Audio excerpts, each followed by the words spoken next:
So today I'm kind of talking a bit of a touchy subject. Basically it's all about my story of depression and anxiety. So I'm going to start off with my career and how it all happened. So in 2016 I left my home caring job and I started at Putting Green Specialist Care Home, to which there I had to look after residents who had Huntington's disease, learning disabilities, mental illnesses like Korsakoff's, multiple sclerosis and all of that. I really enjoyed this job. I enjoyed the fact that I was giving someone else another chance to kind of feel comfortable at home again, because obviously what they've been through, they needed someone for company and support. And then things just got really hard. I used to wake up in the morning not wanting to go to work. I used to hate the fact that I had to go somewhere that I wasn't enjoying, that I was being put down. I felt like I was being isolated and that I wasn't worthy enough to work there. And to me that really hurt, because every day I put all my effort into caring for other people. It was kind of my nature kind of thing. I've always wanted to be a nurse, which is why I'm at uni studying health social care, but I'll talk about that in another video. But yeah, it all got a bit much, to the point where on Thursday the 11th of December 2017 my head was just all over the place. I was doing random stuff in the house, like housework, doing the beds, cooking chips, etc. And I don't really know how it all happened. I kind of walked out, my boyfriend was in the lounge, he was asking me what's wrong, and I was just like, I'm going. I can't do this anymore. I mean, the stress of work kind of put a strain on my relationship, because the stress that I was bringing from work I would put onto my boyfriend, which was, I know it wasn't there. It wasn't fair at all on him, and I'm so grateful that I have him in my life. But posted a note under the door asking him to give it to my mum, saying that I'd had enough of life and that I wanted to kill myself because it was the only way out. I didn't really know how to help myself. I've tried sorting things at work. I spoke to the managers, clinical lead, and nothing was just getting done. So yeah, the 11th of December last year, 2017, my boyfriend had to ring the police on me because I had my car and I was going to go and try and commit suicide. Yeah, it was a surprise to everyone. I've always been the happy kind of girl. I've always got on with everyone, always smiling, always trying my best at school, college, work, relationship, family, etc. And like I said, it got a bit much. So that day, about 3:30, the police from Staffordshire detained me under the Mental Health 136 Act. Sorry guys, it's really hard to talk about.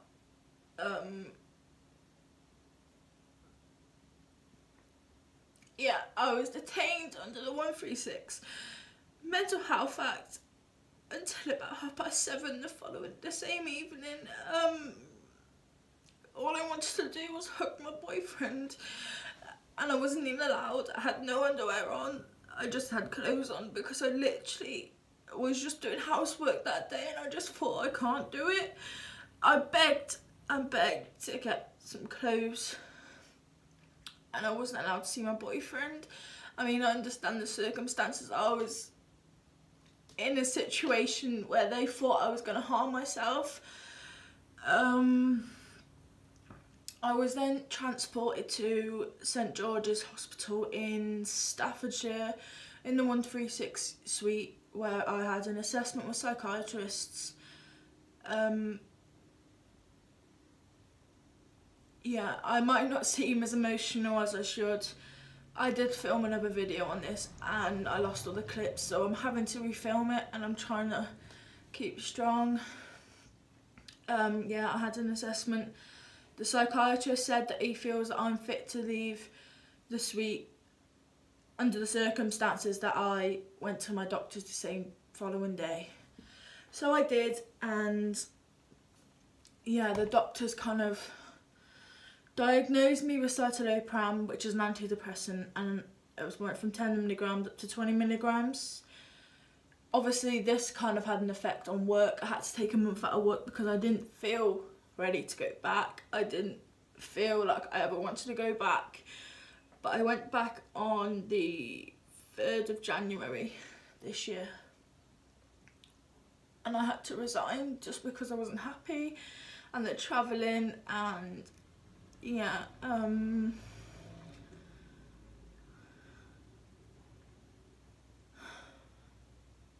I've fallen behind on all of my uni work. I mean, I still get my assessments done because they are the most important thing, but I need to catch up on lectures. I just don't want to be at uni anymore. I don't want to be a nurse anymore because I just don't think I can handle the stress of it. Yeah, like I said, I'm not as emotional as I should be because I have filmed this video to the point where I was crying in tears. I kind of knew I had depression a couple of years ago when I was in high school. I was severely bullied about my weight and who I was, which led me to come vegan, and it didn't really help with my weight. I went through a 3-week period of starving myself, and at high school I was only in year 8, and it's not good. It was a horrible experience. So I starved myself to try and lose weight. Yeah, I was lucky enough at that time to have my best friend Chloe. She supported me through all of my high school and all of my college, and she's still there for me now.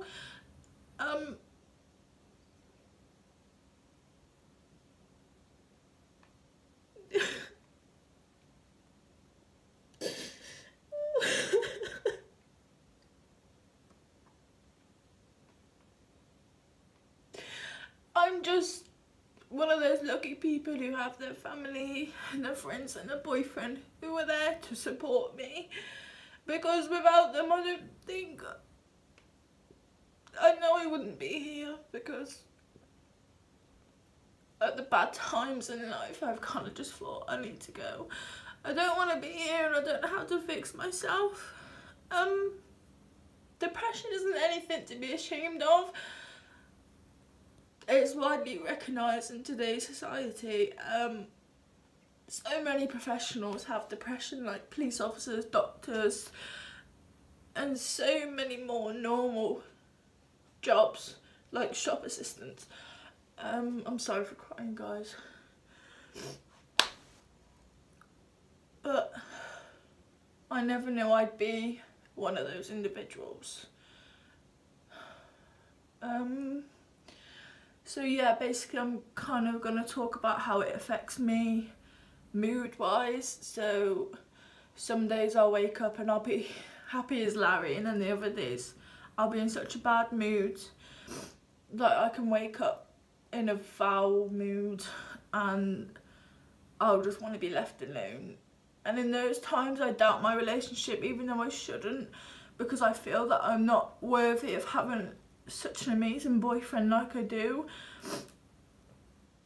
But each time he's always been there. He's always let him be my shoulder to cry on.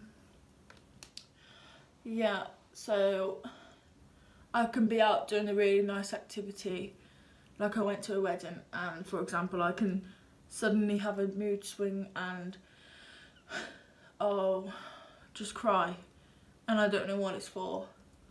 I'll just cry and cry and cry, and it goes on for hours. There's been so many times where I've cried myself to sleep because I can't sleep because I overthink about stuff. I mean, it hit me even worse. 2 years ago I lost one of my closest friends. She was killed, and then last year I lost my uncle who passed away of cancer. So yeah, it's really hard. And then last year I was rushed into hospital with suspected appendicitis, only finding out that I had polycystic ovarian syndrome, which has reduced so much of my chances being able to conceive and have children. And I guess that was really hard, finding out at 18 that there's a possibility you can't have children. I've met a couple of women who have had the same thing and it's took them 9 years. And it's heartbreaking because I don't feel as feminine as I should. I don't feel like a woman because the chance of me being able to conceive and have children and have my own family with the person I want to marry, I can't do it. I don't really like talking about what's led to my depression.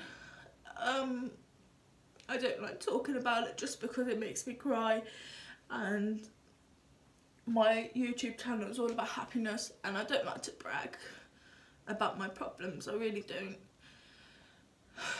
Support is one of the main things you need. Yeah, I'm on tablets, but it's not always gonna solve the problem. A man at my old work, he told me tablets can help for a short while, but they're not gonna get down to the deepest problem, what caused depression, what's brought it all on. So to actually help with depression, you need to have the mindfulness to understand what's caused it, and then it will all be resolved. You won't need the tablets anymore. You'll be back to who you were. And for me, it's gonna be a long process, but I will get there. I will get there, I know I will. Like I said, support is helping me along the way. I guess YouTube is kind of another place that I've found has helped me, because it keeps me busy. It's a hobby that I like doing, and without a job at the moment, I need something that keeps me happy. So this video has been quite depressing and down and just me crying a bit, but trust me, it was better than the original version. Give it a big thumbs up. So don't forget to hit the subscribe button down below, and I will see you in my next video. Thanks guys.